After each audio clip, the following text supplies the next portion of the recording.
आप सभी भक्तगणों पर भगवान श्री हरि और माता लक्ष्मी की कृपा सदा सर्वदा बनी रहे। आप सदा सुखी और स्वस्थ रहे। प्रिय भक्तगणों, स्कंद पुराण के अनुसार जो मनुष्य प्रतिदिन आदर पूर्वक तुलसी जी की महिमा सुनता है वह सब पापों से मुक्त हो ब्रह्मलोक को जाता है। जिनके घरों में तुलसी वन है वह घर तीर्थ स्वरूप है।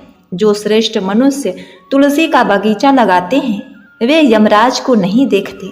नर्मदा का दर्शन, गंगा का स्नान और तुलसी वन का संसर्ग ये तीनों एक समान कहे गए हैं।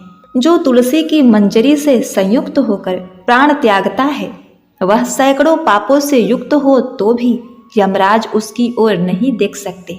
जो मनुष्य आंवला के पत्तों और तुलसी के पत्तों से मिश्रित जल के द्वारा स्नान करता है उसे गंगा स्नान करने का फल प्राप्त होता है। पूर्व काल की बात है, शंभा पर्वत पर करवीरपुर में धर्मदत्त नाम से विख्यात कोई धर्मज्ञ ब्राह्मण थे। एक दिन कार्तिक मास में भगवान विष्णु के समीप जागरण करने के लिए वे भगवान के मंदिर की ओर चले। उस समय एक प्रहर बाकी थी। भगवान के पूजन की सामग्री हाथ में लिए जाते हुए ब्राह्मण ने मार्ग में देखा कि एक भयंकर राक्षसी आ रही है। उसे देखते ही ब्राह्मण भय से थर्रा उठे। उनका शरीर कांपने लगा। उन्होंने साहस करके पूजा की सामग्री तथा जल से ही उस राक्षसी के ऊपर प्रहार किया। उन्होंने हरि नाम का स्मरण करके तुलसी मिश्रित जल से उसको मारा था, इसलिए उसका सारा पातक नष्ट हो गया। अब उसे अपने पूर्व जन्म के कर्मों के परिणाम स्वरूप उसे अपने दुर्दशा का स्मरण हो गया। उसने ब्राह्मण को दंडवत प्रणाम करके इस प्रकार कहा, हे ब्राह्मण, मैं पूर्व जन्म के कर्मों के फल से इस दशा को पहुंची हूँ। अब कैसे मुझे उत्तम गति की प्राप्ति होगी? धर्मदत्त ने पूछा कि हे राक्षसी, तुम किस कर्म के फल से इस दशा को पहुंची हो? कहाँ की रहने वाली हो? तुम्हारा नाम क्या है और आचार व्यवहार क्या है? ये सारी बातें मुझे बताओ। कलहा बोली, ब्राह्मण, मेरे पूर्व जन्म की बात है। सौराष्ट्र नगर में भिक्षु नाम के एक ब्राह्मण रहते थे। मैं उनकी पत्नी थी। मेरा नाम कलहा था और मैं बड़े क्रूर स्वभाव वाली स्त्री थी। मैंने वचन से भी कभी अपने पति का भला नहीं किया। उन्हें कभी मीठा भोजन नहीं परोसा। सदा अपने स्वामी को धोखा ही देती रही। मुझे कलह विशेष प्रिय था। इससे मेरे पति का मन मुझसे सदा उद्विग्न रहा करता था। अंततः उन्होंने दूसरी स्त्री से विवाह करने का निश्चय कर लिया। तब मैंने विष खाकर अपने प्राण त्याग दिए। फिर यमराज के दूत आए और मुझे बांधकर पीटते हुए यमलोक में ले गए। वहां यमराज मुझे देखकर चित्रगुप्त से पूछे कि चित्रगुप्त, देखो तो सही, इसने कैसा कर्म किया है। जैसा इसका कर्म हो उसके अनुसार यह शुभ या अशुभ फल प्राप्त करे। चित्रगुप्त जी ने कहा कि इसका किया हुआ कोई भी शुभ कर्म नहीं है। यह स्वयं मिठाइयाँ उड़ाती थी और अपने स्वामी को उसमें से कुछ भी नहीं देती थी। इसने सदा अपने स्वामी से द्वेष किया, इसीलिए यह चमगादुरी होकर रहे तथा सदा कलह में ही इसकी प्रवृत्ति रहे। इसलिए यह विष्ठा भोजी सुकरी की योनि में रहे। जिस बर्तन में भोजन बनाया जाता है उसी में यह सदा अकेली खाया करती थी। अतः इसके दोष से यह अपनी ही संतान का भक्षण करने वाली बिल्ली हो। इसने अपने पति को निमित्त बनाकर आत्मघात किया है। इसलिए यह अत्यंत निंदनीय स्त्री प्रेत के शरीर में भी कुछ काल तक अकेली ही रहे। इसे यम के दूतों द्वारा निर्जन प्रदेश में भेज दिया जाए। वहां दीर्घ काल तक प्रेत के शरीर में निवास करे। इसके बाद यह पापिनी शेष 3 योनियां भी भोगेगी। कलहा कहती है, हे विप्रवर, मैं वही पापिनी कलहा हूँ। इस प्रेत शरीर में आए हुए 500 वर्ष व्यतीत हो चुके हैं।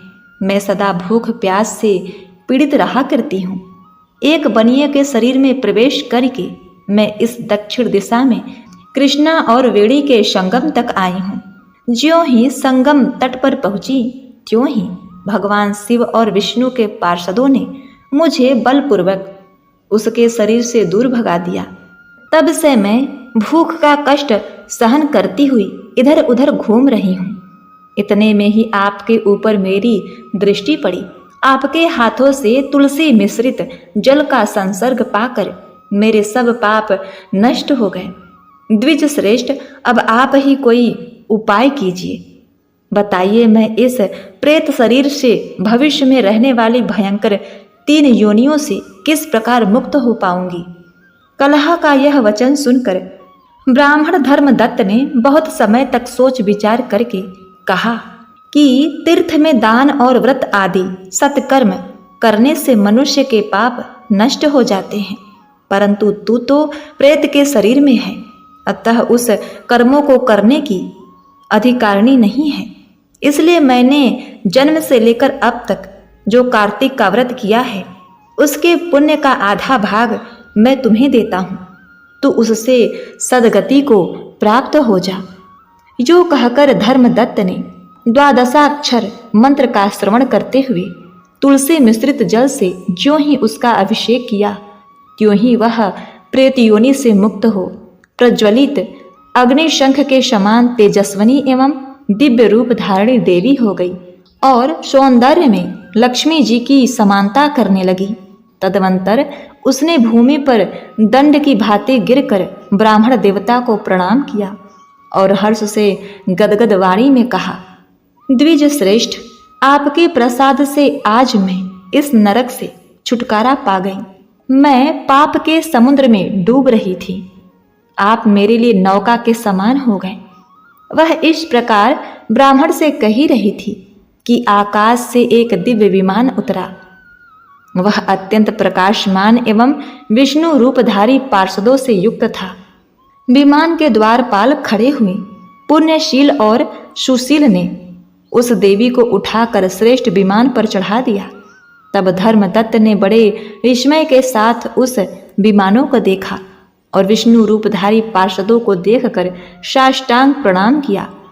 पुण्यशील और सुशील ने प्रणाम करने वाले ब्राह्मण को उठाया और उसकी सराहना करते हुए कहा, हे ब्राह्मण श्रेष्ठ, तुम्हें साधुवाद है, क्योंकि तुम सदा भगवान विष्णु के भजन में तत्पर रहते हो, दीनों पर दया करते हो, सर्वज्ञ हो तथा भगवान विष्णु के व्रत का पालन करते हो। तुमने बचपन से लेकर अब तक जो कार्तिक व्रत का अनुष्ठान किया है, उसके आधे भाग का दान करने से तुम्हें दूना पुण्य प्राप्त हुआ है और इसके सैकड़ों जन्मों के पाप नष्ट हो गए हैं। अब यह बैकुंठ धाम में ले जाई जा रही है। तुम भी इस जन्म के अंत में अपनी दोनों स्त्रियों के साथ भगवान विष्णु के बैकुंठ धाम में जाओगे। हे ब्राह्मण, तुम धन्य हो, क्योंकि तुमने जगत गुरु भगवान विष्णु को प्रसन्न करने वाला ऐसा व्रत किया, जिसके आधे भाग के फल को पाकर यह स्त्री तुम्हारे साथ भगवान के लोक में जा रही है। राजा पृथु ने कहा, हे मुनि श्रेष्ठ नारद जी, तुलसी जी कहाँ और किस प्रकार उत्पन्न हुई, यह बताने की कृपा करें। नारद जी बोले, राजन, अब आप तुलसी की महत्ता तथा उनके जन्म का प्राचीन इतिहास ध्यान पूर्वक सुनिए। एक बार देवगुरु बृहस्पति और देवराज इंद्र भगवान शंकर का दर्शन करने कैलाश पर्वत की ओर चले। तब भगवान शंकर ने अपने भक्तों की परीक्षा लेने के लिए जटाधारी दिगंबर का रूप धारण कर उन दोनों के मार्ग में अवरोध उत्पन्न कर दिया। यद्यपि वह तेजस्वी, शांत, लंबी भुजा और चौड़ी छाती वाले गौर वर्ण अपने विशाल नेत्रों से युक्त तथा सिर पर जटा धारण किए वैसे ही बैठे थे, तथापि उस भगवान शंकर को न पहचानकर इंद्र ने उनको उनका नाम व धाम आदि पूछते हुए कहा कि क्या भगवान शंकर अपने स्थान पर हैं या कहीं गए हुए हैं। इस पर तपस्वी रूप भगवान शिव कुछ नहीं बोले। इंद्र को अपने त्रिलोकनाथ होने का गर्व था। उसी अहंकार के प्रभाव से वह चुप किस प्रकार रह सकता था। उसने क्रोधित होते हुए उस तपस्वी को घुड़कते हुए कहा, अरे, मैंने तुमसे कुछ पूछा और तू उसका उत्तर भी नहीं देता। मैं अभी तुझ पर वज्र का प्रहार करता हूँ, फिर देखता हूँ कि कौन तुझ दुर्मति की रक्षा करता है। इस प्रकार कहकर जैसे ही इंद्र ने उस जटाधारी दिगंबर को मारने के लिए हाथ में वज्र लिया, वैसे ही भगवान शिव ने वज्र सहित इंद्र का हाथ स्थगित कर दिया और विकराल नेत्र कर उसे देखा। उस समय ऐसा प्रतीत हो रहा था कि वह दिगंबर प्रज्वलित हो उठा और वह अपने तेज से जला देगा। भुजाएं स्थगित होने के कारण इंद्र दुखित होने के साथ साथ अत्यंत कुपित भी हो गया, परंतु उस जटाधारी दिगंबर को प्रज्वलित देखकर बृहस्पति जी ने उन्हें भगवान शंकर जानकर प्रणाम किया और दंडवत होकर उनकी स्तुति करने लगे। बृहस्पति भगवान शंकर से कहने लगे, हे दीनानाथ, हे महादेव, आप अपने क्रोध को शांत कर लीजिए और इंद्र के इस अपराध को क्षमा कीजिए। बृहस्पति जी के यह वचन सुनकर भगवान शंकर ने गंभीर वाणी में कहा, मैं अपने नेत्र से निकले हुए क्रोध को किस प्रकार रोकूं?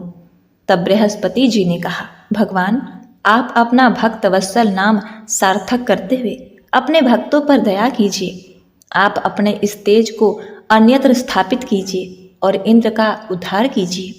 तब भगवान शंकर गुरु बृहस्पति से बोले, मैं तुम्हारी स्तुति से अत्यंत ही प्रसन्न हूँ। तुमने इंद्र को जीवन दान दिलवाया है। मुझे विश्वास है कि मेरे नेत्रों की अग्नि अब इंद्र को पीड़ित नहीं करेगी। बृहस्पति से इस प्रकार कहकर भगवान शिव ने अपने मस्तक से निकले हुए अग्नि तेज को अपने हाथों में लिया और फिर उसे क्षीर सागर में डाल दिया। तत्पश्चात भगवान शंकर अंतर ध्यान हो गए। इस प्रकार जिनको जो जानने की कामना थी उसे जानकर इंद्र तथा बृहस्पति अपने अपने स्थान को चले गए। राजा पृथु बोले, हे श्रेष्ठ मुनि नारद जी, आपको प्रणाम है। कृपया अब यह बताने की कृपा कीजिए कि जब भगवान शंकर ने अपने मस्तक के तेज को क्षीर सागर में डाला तो उस समय क्या हुआ? नारद जी बोले, हे राजन, जब भगवान शंकर ने अपना वह तेज क्षीर सागर में डाल दिया तो उस समय वह शीघ्र ही बालक होकर सागर के संगम पर बैठकर संसार को भय देने वाला रुदन करने लगा। उसके रुदन से संपूर्ण जगत व्याकुल हो उठा। लोकपाल भी व्याकुल हो गए। चराचर चलायमान हो गया। शंकर सुवन के रुदन से संपूर्ण ब्रह्मांड व्याकुल हो गया। यह देखकर सभी देवता और ऋषि मुनि व्याकुल होकर ब्रह्मा जी की शरण में गए। उन्हें प्रणाम कर उनकी स्तुति करने लगे। उन सभी ने ब्रह्मा जी से कहा, हे पितामह, यह तो बहुत ही विकट परिस्थिति उत्पन्न हो गई है। हे महायोगिन, इसको नष्ट कीजिए। देवताओं के मुख से इस प्रकार सुनकर ब्रह्मा जी सत्यलोक से उठकर उस बालक को देखने के लिए सागर तट पर आए। सागर ने ब्रह्मा जी को आता देखकर उन्हें प्रणाम किया और बालक को उठाकर उनकी गोद में दे दिया। आश्चर्यचकित होते हुए ब्रह्मा जी ने पूछा, हे सागर, यह बालक किसका है? शीघ्रतापूर्वक कहो। सागर विनम्रतापूर्वक बोला, हे प्रभु, यह तो मुझे ज्ञात नहीं है, परंतु मैं इतना अवश्य जानता हूँ कि यह गंगा सागर के संगम पर प्रकट हुआ है। इसलिए हे जगतगुरु, आप इस बालक का जात कर्म आदि संस्कार करके इसका जात फल बतलाइए। नारद जी राजा पृथु से बोले। सागर ब्रह्मा जी के गले में हाथ डालकर बार बार उनका आकर्षण कर रहा था। फिर तो उसने ब्रह्मा जी का गला इतनी जोर से पकड़ा कि उससे पीड़ित होकर ब्रह्मा जी की आंखों से अश्रु टपकने लगे। ब्रह्मा जी ने अपने दोनों हाथों का जोर लगाकर किसी प्रकार सागर से अपना गला छुड़ाया और कहा, हे सागर, सुनो, मैं तुम्हारे इस पुत्र का जातक फल कहता हूँ। मेरे नेत्रों से जो यह जल निकला है, इस कारण इसका नाम जलांधर होगा। उत्पन्न होते ही यह तरुणावस्था को प्राप्त हो गया है। इसलिए यह शास्त्रों का पारगामी, महापराक्रमी, महावीर, बलशाली, महायोद्धा, रण में विजय प्राप्त करने वाला होगा। यह बालक सभी दैत्यों का अधिपति होगा। यह किसी से पराजित न होने वाला तथा भगवान विष्णु को भी जीतने वाला होगा। भगवान शंकर को छोड़कर यह सबसे अवध्य होगा। जहाँ से इसकी उत्पत्ति हुई है, यह वहीं जाएगा। इसकी पत्नी बड़ी पतिव्रता, सौभाग्यशालिनी, सर्वांग सुंदरी, परम मनोहर, मधुर वाणी बोलने वाली तथा शीलवान होगी। सागर से इस प्रकार कहकर ब्रह्मा जी ने शुक्राचार्य को बुलाया और उनके हाथों से बालक का राज्याभिषेक कराकर स्वयं अंतर्ध्यान हो गए। बालक को देखकर सागर की प्रसन्नता की सीमा न रही। वह हर्षित मन से घर आ गया। फिर सागर ने उस बालक का लालन पालन कर उसे पुष्ट किया।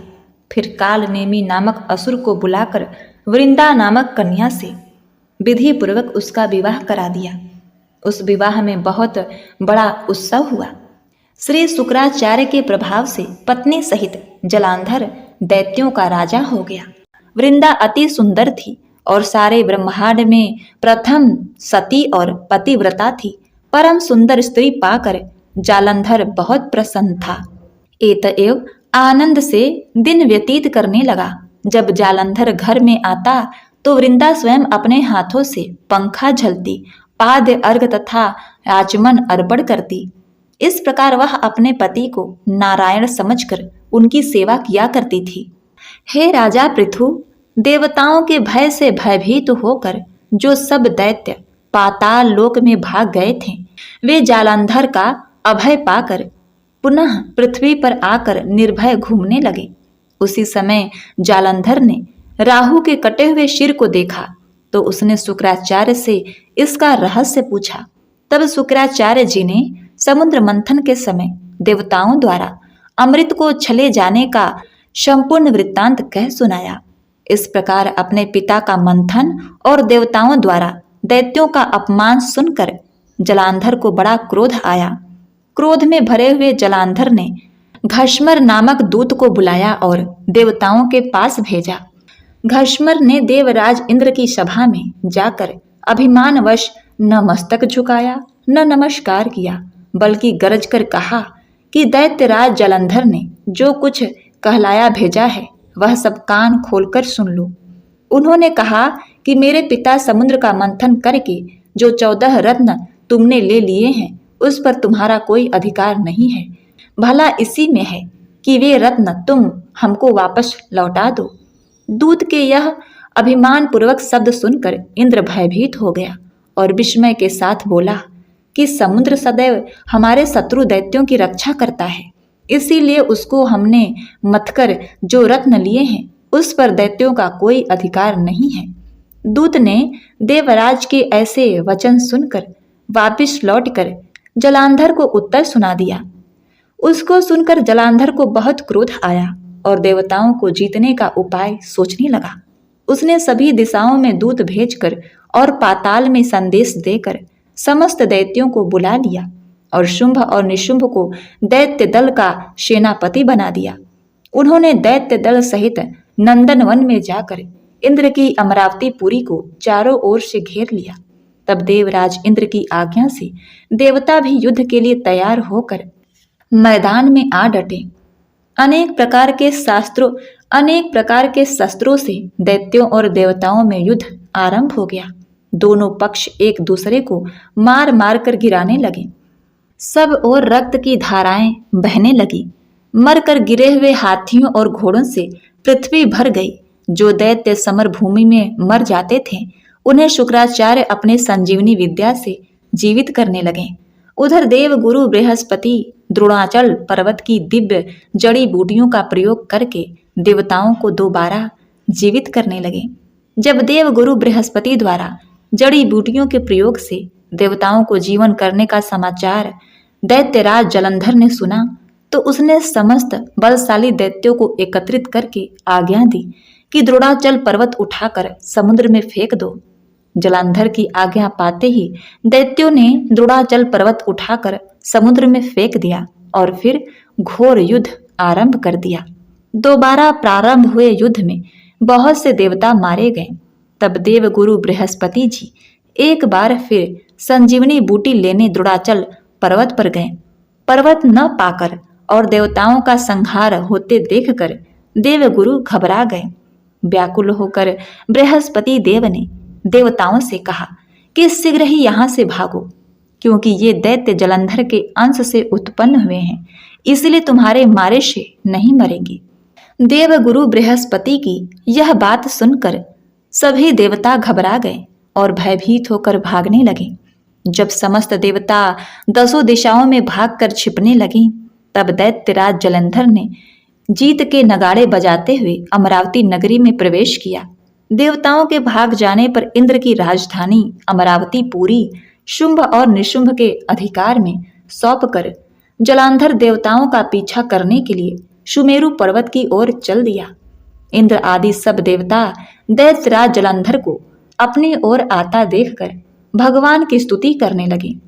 भगवान विष्णु की स्तुति करने लगे। वे नतमस्तक होकर विनीत भाव से बोले, हे मक्ष कच्छ आदि अनेक रूप धारण करके अपने भक्तों के दुख को मिटाने वाले, हे सारे सृष्टि का पालन तथा संहार करने वाले, शंख चक्र गदा और पद्म को धारण करने वाले प्रभु, आपको बारंबार नमस्कार है। हे लक्ष्मी रमणा, हे दैत्यों का नाश करने वाले, हे पीतांबरधारी, हे शरणागतों के रक्षक, आपको नतमस्तक नमस्कार है। जलंधर नामक दैत्य से पीड़ित हम देवताओं के समस्त संतापों को हरने वाले तथा चंद्र सूर्य 2 नेत्रों वाले आपको नमस्कार है। जो कोई भगवान की इस संकट नाशक स्तुति को पढ़ता है, उसके समस्त संकट भगवान स्वयं दूर कर देते हैं। सो हे राजा पृथु, भगवान देवताओं की स्तुति सुनकर और उनके महान दुखों को देखकर शीघ्रता से उठकर और गरुड़ पर सवार होकर जाने लगे। तब श्री महालक्ष्मी जी ने पूछा कि हे प्रभु, आप कहाँ जा रहे हैं? तब भगवान विष्णु ने उत्तर दिया कि तुम्हारे भाई जलांधर के भय से भयभीत तथा पीड़ित देवताओं की सहायता करने को जा रहा हूँ। प्रभु की यह बात सुनकर लक्ष्मी जी बोली, भगवान, मैं आपकी परम प्रिय हूँ, फिर आप मेरे भाई को कैसे मारेंगे? भगवान ने कहा, शंकर जी से उत्पन्न और ब्रह्मा जी के वचन के कारण हम जलांधर को कदापि नहीं मारेंगे। लक्ष्मी जी को यूं समझाकर शंख चक्र और खड़ग लेकर भगवान विष्णु जलांधर से युद्ध करने हेतु युद्ध भूमि में पहुंचे। उस समय बहुत से दैत्य गरुड़ के पंखों के वेग से ही मारे गए। पवन से पीड़ित दैत्यों को देखकर जलंधर को अत्यंत क्रोध आया और वह स्वयं भगवान विष्णु के सम्मुख युद्ध करने को आ गया। उस समय जलंधर और भगवान विष्णु में घोर युद्ध हुआ। उस समय बाणों से आकाश ढक गया। भगवान विष्णु ने जलंधर के रथ का ध्वज, छत्र और बाण काट डाले तथा रथ के सब घोड़ों को मार डाला।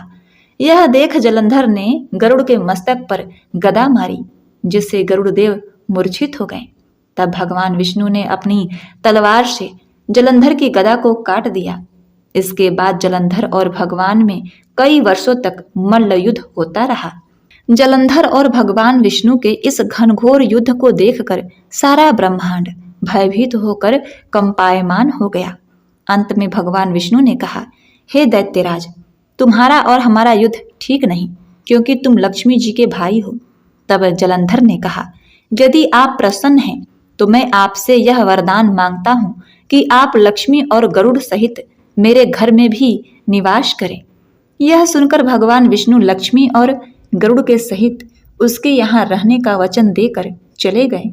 तब समस्त देवी देवताओं के स्थान पर दैत्यों की नियुक्ति करके जलंधर अपनी राजधानी में निवास करने लगा और देवताओं, गंधर्वों व किन्नरों आदि पर जितने भी रत्न थे वे सब छीन कर उसने अपने अधिकार में कर लिया। तब समस्त देवी देवताओं के स्थान पर दैत्यों की नियुक्ति करके जलंधर अपनी राजधानी में निवास करने लगा और देवताओं, गंधर्वों व किन्नरों आदि पर जितने भी रत्न थे वे सब छीन कर उसने अपने अधिकार में कर लिए। निशुंभ को शासन करने के लिए पाताल में भेज दिया। वहां पहुंचकर निशुंभ ने शेषादि नागों को वश में कर लिया। इस प्रकार जलंधर देव, यक्ष, किन्नर, गंधर्व और मनुष्य सबको अपनी प्रजा बनाकर पुत्र के समान तथा धर्म की नीति से उनका पालन करते हुए त्रिलोकी पर शासन करने लगा। देवर्षि नारद ने कहा, हे राजा पृथु, जलंधर ने वहां पहुंचने पर हमारा बड़ा ही आदर सत्कार किया। वह भक्ति भाव और श्रद्धा से हमारा पूजन करके विनती करने लगा, महाराज, कहिए, आपका आगमन किस अभिप्राय से हुआ है और मेरे लिए क्या आज्ञा है? हमने कहा, दैत्यराज, मैं कैलाश पर्वत पर गया था। वहां शिव जी और पार्वती जी का वैभव देखकर मैं चकित रह गया। अब तीनों लोकों का भ्रमण करते हुए मैंने यहाँ आकर आपकी समृद्धि भी देखी है। आपकी और शिव जी की समृद्धि व वैभव में किसी प्रकार का कोई अंतर नजर नहीं आता, परंतु तुम्हारा वैभव स्त्री रहित है।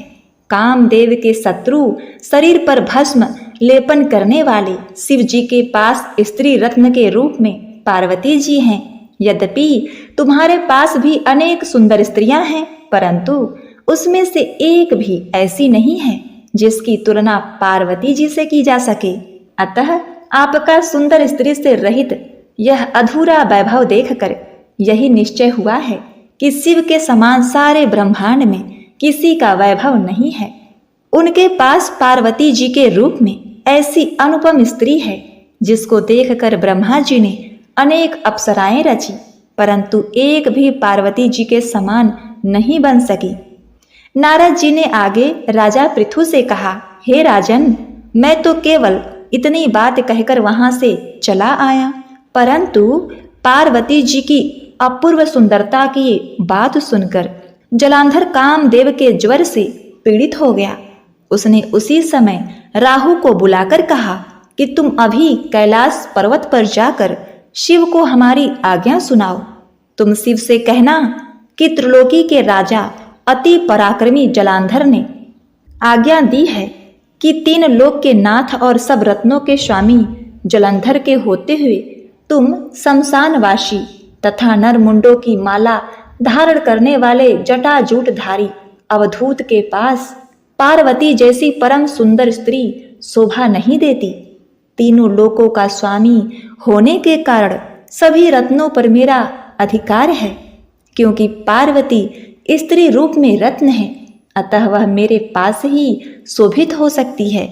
दैत्यराज जलंधर की आज्ञा पाकर राहु उसी समय चंद्रमा के समान उज्जवल कैलाश पर्वत पर जा पहुंचा और अपनी भयानक दृष्टि से दीप्यमान कैलाश पर्वत को काला कर दिया। तब भगवान शिव के द्वारपाल नंदी द्वारा शिव के सम्मुख उपस्थित किए जाने पर राहु ने दैत्यराज जलंधर की उपरोक्त आज्ञा सुना दी। राहु की यह बात सुनते ही भगवान शिव के दोनों भ्रुकुटियां कमान के समान तन गई। उनकी भौहों से एक अति भयंकर पुरुष उत्पन्न हुआ जो सिंह के समान मुख वाला था। उसके लाल लाल अग्नि के समान विकराल नेत्र थे और उसके सारे शरीर पर बड़े बड़े बाल खड़े हुए थे। उत्पन्न होते ही वह भयंकर पुरुष विकराल मुख फैलाकर राहु को खा जाने के लिए आगे बढ़ा। अब तो राहु भयभीत होकर कहने लगा, हे देवों के देव महादेव जी, एक तो मैं ब्राह्मण हूँ, दूसरे दूत के रूप में आया हूँ, अतः आप कृपा करके मुझे मत मारिए। राहु की यह बात सुनकर भगवान शंकर ने उसको आकाश में फेंक दिया। तब वह भयंकर पुरुष शिव जी के पास आया और अत्यंत विनीत स्वर में बोला कि मैं भूखा हूँ, कृपया करके मुझे कुछ खाने को दीजिए। तब शिव जी ने कहा कि तुम अपने हाथ पैर को खाओ। शिव जी की आज्ञा पाते ही वह अपने हाथ और पैरों सहित सारे धड़ को खा गया। जब केवल मुख ही शेष बचा तब भगवान शंकर ने प्रसन्न होकर कहा, तुमने मेरी आज्ञा का पालन किया है, इसलिए तुम्हारा नाम कीर्ति मुख प्रसिद्ध होगा और आज से मैं तुम्हें अपना द्वारपाल नियुक्त करता हूँ। पहले पूजा तुम्हारी होगी, उसके बाद हमारी। तुम्हारी पूजा के बिना हमारी पूजा निष्फल ही रहेगी। उधर शिव जी द्वारा आकाश में फेंका गया राहु बर्बर देश में जाकर गिरा। राहु की ऐसी दशा सुनकर जलंधर अत्यंत क्रोधित हुआ और शिव जी से लड़ने हेतु दैत्यों की 1 करोड़ सेना लेकर अपने पुरी से वापस निकला। उसी समय उसके सामने से एक आंख वाले दैत्य गुरु शुक्राचार्य और अंग भंग राहु को आते देखा। इसके अतिरिक्त और भी अनेक अपशगुन हुए, परंतु उन्हें देखकर भी वह रुका नहीं। वह अपार दैत्य सेना सारे आकाश में बादलों की भांति छा गए। जब देवताओं ने दैत्यराज जलंधर को अपार सेना सहित कैलाश पर चढ़ाई करते देखा तो चुपचाप इसकी सूचना शिवजी को दे दी। खबर पाते ही शिवजी महाराज ने विष्णु भगवान का स्मरण किया और भगवान विष्णु स्मरण करते ही उपस्थित हो गए।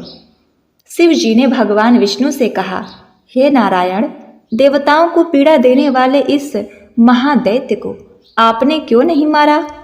इतना ही नहीं, आप स्वयं श्री लक्ष्मी सहित उसके घर में विराजमान हो गए। आखिर इसका क्या कारण है? तब विष्णु भगवान ने उत्तर दिया, हे शिवजी, यह महादैत्य आपके अंश से उत्पन्न हुआ है और महालक्ष्मी का भाई है। इसी कारण हमने उसको नहीं मारा। अस्तु यह महादैत्य आपके ही हाथों से मारा जाएगा। भगवान विष्णु की यह बात सुनकर शिवजी ने कहा, यह तेजस्वी दैत्य हमसे भी ऐसे नहीं मारा जाएगा। एतएव इसको मारने के लिए आप अपना तेज देने की कृपा कीजिए। शिव जी के वचन सुनकर श्री विष्णु भगवान सहित समस्त देवताओं ने अपना अपना तेज शिव जी को दिया। तत्पश्चात शिव जी महाराज उस तेज को इकट्ठा करके ज्वालामाली सुदर्शन चक्र और एक वज्र बनाकर जलंधर से युद्ध करने के लिए तैयार हुए। शिव जी के भूतगणों की सेना में समस्त देवतागण भी सम्मिलित हो गए। उधर जलंधर अपनी सेना सहित कैलाश के समीप पहुंचा और इधर कीर्ति मुख और नंदी आदि समस्त गण तथा देवताओं की सेना भी युद्ध के मैदान में आ डटी। देवताओं और जलंधर की सेना में ऐसा घोर संग्राम हुआ कि समस्त भूमंडल कंपायमान हो गया। युद्ध के मैदान में जितने दैत्य मरते, दैत्य गुरु शुक्राचार्य उन्हें अपनी संजीवनी विद्या से जीवित कर देते। यह दृश्य देखकर भूतादि गणों ने शिव जी के समीप जाकर उनसे संपूर्ण वृत्तांत कहा। तब शिव जी ने कंदरा के समान मुख वाली महाभयंकर तालजंघा नामक एक कन्या अपने मुख से उत्पन्न की। वह कन्या हुंकार मारकर दैत्यों को अपने मुख में डालती हुई श्री शुक्राचार्य जी को उठाकर अलोप हो गई। तब शिवगण निर्भय होकर दैत्य सेना को बुरी तरह मारने लगे। गणों के इस मार से व्याकुल होकर दैत्य सेना भाग खड़ी हुई। दैत्य सेना को इस प्रकार भागते देखकर जलंधर के सेनापति शुंभ, निशुंभ और कालनेमी ने भी आगे बढ़कर देवसेना पर प्रत्याक्रमण किया। जब देवसेना दैत्यों की मार से विचलित हो उठी, तब गणेश जी और शुंभ का घनघोर संग्राम हुआ। दैत्यों को पराजित होते देख जलंधर स्वयं युद्ध क्षेत्र में आया। उसे देखकर वीरभद्र ने जलंधर पर अपने प्रहार किए। तब जलंधर ने क्रोधित होकर अपना परिघ उस पर दे मारा और उसके रथ की ध्वजा काट दी। फिर उसने देवसेना पर भयंकर वाण वर्षा करके उसमें भगदड़ मचा दी। अपनी सेना की यह दशा देखकर स्वयं शिव जी नंदी पर सवार होकर युद्ध क्षेत्र में आए और उन्होंने तीव्र वाणों की वर्षा आरंभ कर दी। शिव जी के प्रहार से दैत्य सेना इस प्रकार भागने लगी जैसे कार्तिक मास के व्रत से पाप समूह भाग जाते हैं। उसी समय फिर शिव जी ने अपने बाणों से खड़ग रोमा पर सिर काट कर पृथ्वी पर गिरा दिया। इसके पश्चात ज्यों ही जलंधर आगे बढ़ा, शिव जी ने उसके रथ के घोड़े तथा सारथी को मार गिराया। तब जलंधर खड़ग हाथ में लेकर पैदल ही शिव जी की ओर बढ़ा। शिव जी ने तत्क्षण आगे बढ़कर एक मुक्का उसकी छाती में मारा, जिससे जलंधर अचेत हो गया। जब जलंधर ने देखा शिव जी अजय हैं, तो उसने गंधर्व माया रची। गंधर्व तथा अप्सराएं युद्ध क्षेत्र में नृत्य और गायन करने लगी। शिव जी भी इस माया में फंस कर नाचने और गाने लगे। शिव जी को इस माया में फंसा हुआ देखकर जलंधर महादेव जी का रूप धारण करके पार्वती जी के पास गया और उनका सुंदर रूप देखकर कामाग्ध हो उठा। पार्वती जी शिव जी को आया देखकर खड़ी हो गई, परंतु तुरंत ही इस राक्षसी माया को पहचान कर वहां से अंतर ध्यान हो गई। तब निराश जलंधर पुनः युद्ध क्षेत्र में आ गया इधर जलंधर के चले जाने पर पार्वती जी ने ज्यों ही भगवान विष्णु का स्मरण किया, वे तत्काल उपस्थित हो गए। उन्होंने जलंधर के शीघ्र मारे जाने का आश्वासन दिया।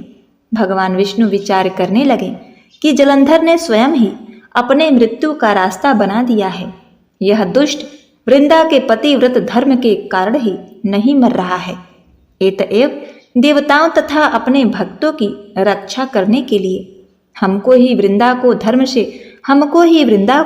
धर्म से बिगाड़ने का घोर पाप कर्म, क्योंकि ऐसा किए बिना यह दुष्ट नहीं मरेगा। इतनी ही देर में शिवजी भी राक्षसी माया से मुक्त हो गए और जलंधर को आया देखकर उस पर बाण की वर्षा करने लगे। इधर तो शिवजी और जलंधर में भयंकर युद्ध हो रहा था। उधर वृंदा ने स्वप्न में देखा कि उसका पति समस्त अंगों में तेल मलकर नंगे शरीर भैंसे पर सवार होकर प्रेतों के साथ दक्षिण दिशा की ओर जा रहा है। यह स्वप्न देखकर वृंदा अत्यंत चिंतित हुई। महल, अटारी, गौशाला तथा वाटिका आदि कहीं पर भी उसे चैन नहीं मिला। तब वह एक वन से दूसरे वन में जा पहुंची। वहां उसने सिंह जैसे मुख वाले 2 राक्षस देखे। उन्हें देख वह सहसा भयभीत हो उठी और एकदम वहां से भाग खड़ी हुई। आगे जाकर उसने एक तपस्वी और उसके शिष्य को देखा और उनसे अपनी रक्षा की प्रार्थना की। विनय सुनकर मुनि ने एक हुंकार से उन राक्षसों को भगा दिया। वृंदा ने विनयपूर्वक मुनि से कहा, हे मुनि, मेरे पति जलंधर तथा महादेव जी में घोर युद्ध हो रहा है। उसमें विजय किसकी होगी, बताने की कृपा करें, क्योंकि आप सर्वज्ञ हैं। वृंदा के वचन सुनकर मुनि ने आकाश की ओर देखा। उसी समय 2 बंदरों ने आकर मुनि को प्रणाम किया और फिर मुनि का संकेत पाकर वे दोनों बंदर वहां से चले गए। पुनः थोड़ी देर बाद वे दोनों बंदर आकाश की ओर आए और उन्होंने जलंधर दैत्य का सिर तथा धड़ लाकर पटक दिया। वृंदा अपने पति के मृत शरीर को देखकर अत्यंत दुखी हुई और विलाप करती हुई पृथ्वी पर मूर्छित होकर गिर पड़ी। मुनि ने अपने कमंडल से वृंदा पर जल छिड़का तो उसमें कुछ चैतन्यता आई। तब वह पुनः विलाप करती हुई मुनि से कहने लगी, हे मुनि, जिसने देव, गंधर्व एवं विष्णु सहित तीनों लोकों पर विजय प्राप्त किया था, वह शिव के हाथ से कैसे मारा गया? आप सामर्थ्यवान हैं, अतएव किसी प्रकार मेरे पति को फिर से जीवित कर दीजिए। तब मुनि कहने लगे, हे भद्रे, शिव जी के हाथ मारे हुए को जीवित करना असंभव है, परंतु फिर भी हम तुम पर कृपा करके इसको जीवित किए देते हैं। इतना कहकर मुनि अंतर ध्यान हो गए और जलंधर जीवित हो गया। वृंदा के साथ प्रेम लाभ करता हुआ आलिंगनबद्ध हो गया। वह शव जलंधर का नहीं था, वरन जलंधर के भेष में भगवान विष्णु थे। वृंदा जलंधर वेशधारी विष्णु जी के साथ उस वन में रमण करती रही।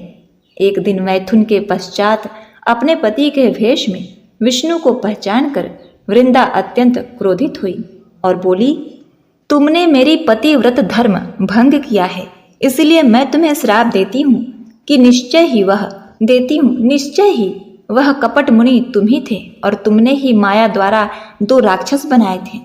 कालांतर में वे दोनों राक्षस तुम्हारी स्त्री का अपहरण करेंगे और जो तुम्हारा शिष्य था वही बंदर का रूप धरकर तुम्हारी सहायता करेगा।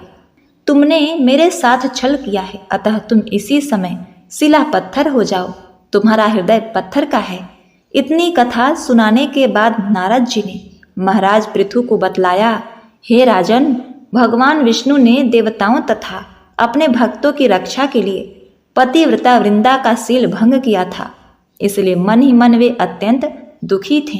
उन्होंने वृंदा से कहा, हे वृंदे, तुम्हारे श्राप को ग्रहण करते हुए मैं अवश्य शिला रूप हो जाऊंगा, परंतु तुम भी वृक्ष रूप होकर मुझको प्राप्त होगी। उसी समय वृंदा अपने पति के चरणों का ध्यान करके विष्णु के मना करने पर भी अग्नि में प्रवेश कर गई और शिला रूप में भगवान विष्णु वृंदा का स्मरण करते हुए उसकी चिता भस्म में लौटने लगे। उधर युद्ध क्षेत्र में जलंधर दैत्य राक्षसी माया द्वारा पार्वती का रूप धरकर शिवजी को मारने लगा। उसकी इस माया को देखकर शिवजी नीचे की ओर मुख कर बैठ गए। यह उचित अवसर जानकर जलंधर ने शिवजी पर अपने बाणों से प्रहार किया। इस प्रकार शिवजी को संकट ग्रस्त देखकर भगवान विष्णु तत्काल वहां आए और उन्होंने राक्षसी माया का शिवजी को बोध कराया। तब सचेत होकर शिवजी ने अत्यंत वेग से दैत्यों पर भयंकर वाण वर्षा आरंभ कर दी, जिससे भयभीत होकर शुंभ व निशुंभ भी युद्ध क्षेत्र से भाग खड़े हुए। तब शिवजी ने उनको श्राप देते हुए कहा, क्योंकि तुम युद्ध क्षेत्र से भागे हो इसलिए पार्वती के हाथ से मारे जाओगे। इधर वृंदा का पतिव्रत धर्म भंग हो जाने से जलंधर का बल समाप्त हो गया और भगवान विष्णु ने सुदर्शन चक्र अपने तेज सहित शिव जी को दे दिया। तब शिव जी ने विष्णु तेज के साथ अपना और ऋषियों के तप तथा पतिव्रता स्त्रियों का तेज मिलाकर जलंधर दैत्य पर छोड़ दिया। सुदर्शन चक्र के प्रहार से जलंधर का सिर कटकर भूमि पर गिर पड़ा। सिर और धड़ अलग अलग होते ही जलंधर का तेज शिव जी में तथा वृंदा का तेज पार्वती जी में समा गया। देवताओं ने शिव जी की स्तुति करते हुए उनसे कहा, हे महादेव, जलंधर को मारकर आपने हम लोगों का महान उपकार किया है, परंतु एक अनर्थ हो रहा है। वृंदा के पतिव्रत धर्म से मोहित होकर भगवान विष्णु निरंतर उनकी चिता भस्म से लौट रहे हैं। एतएव कृपा करके इसके लिए कुछ कीजिए। तब शिव जी बोले, हे देवताओं, तुम सब भगवान विष्णु की योग माया की शरण में जाओ, वहीं इस संकट को हरेंगी। तब समस्त देवता योग माया की शरण में जाकर स्तुति करने लगे और बोले, हे देवी, आप संपूर्ण जगत की उत्पत्ति, पालन तथा नाश करने वाली हो।